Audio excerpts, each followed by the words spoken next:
Girl always late so cops tell dad to open SUV.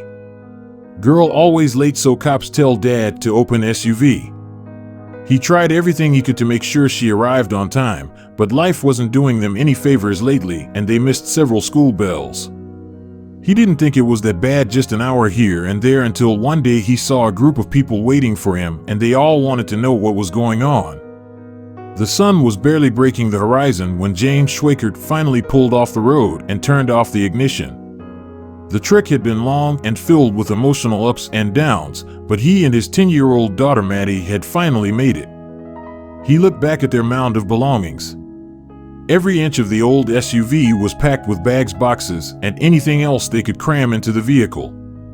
It wasn't the best way to relocate, but there was nothing he could do about it. All he could do was focus on the next important step. However, at that moment he had no idea what the next step would really lead to. It was simple: get Maddy enrolled in school. Nothing was more important than his daughter's future and happiness. Life had been rough for the both of them, but this new city was a new start and James would do everything he could to be the best father possible when the paperwork finally went through. It was time to meet the teacher. Miss Markham welcomed Maddy and him into the classroom with a wide smile.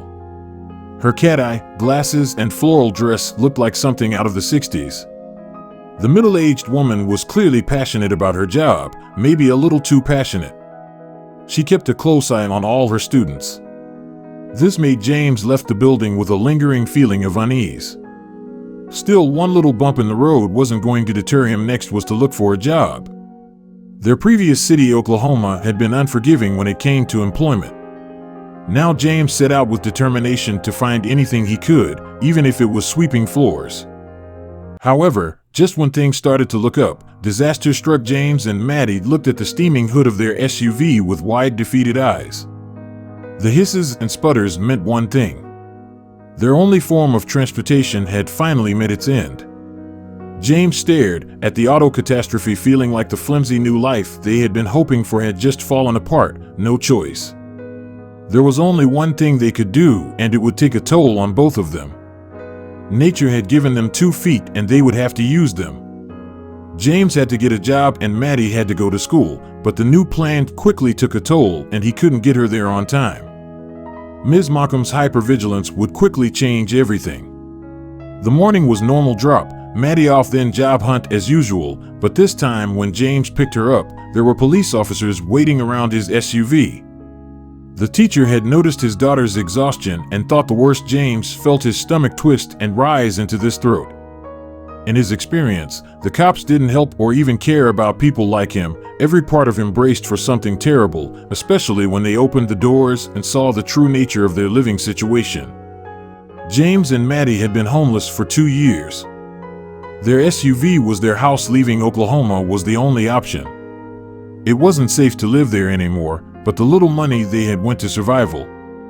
There was no way James could afford the apartment he and his daughter so desperately wanted, but instead of handcuffs, one officer did something unexpected.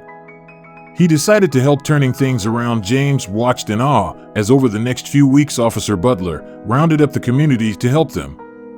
They found him a decent job and even helped with the paperwork to get into a rental home in a nice neighborhood, but that wasn't all. Free repairs, extreme tactical dynamics, a tow truck and mechanic company paid for the SUV repairs for free. People from all over donated clothes, food, furniture, and other vital supplies to help get them started. The 2 of them would have a real roof over their heads and real beds to sleep in. The struggling dad couldn't believe it. Hand up, not out. Even if it was a hand up, not a handout, even if they said he had already done most of the hard work getting his life together, the gesture was still enough to bring him and his girl to tears. Life had been so hard and people had been so cold in the past. He had nearly lost all hope and humanity, not just a house. It wasn't just a house. James and his girl had something they didn't think was possible. They had a home, a caring community, authority figures who really cared, and the helping hand that would let them finally have the future they dreamed of.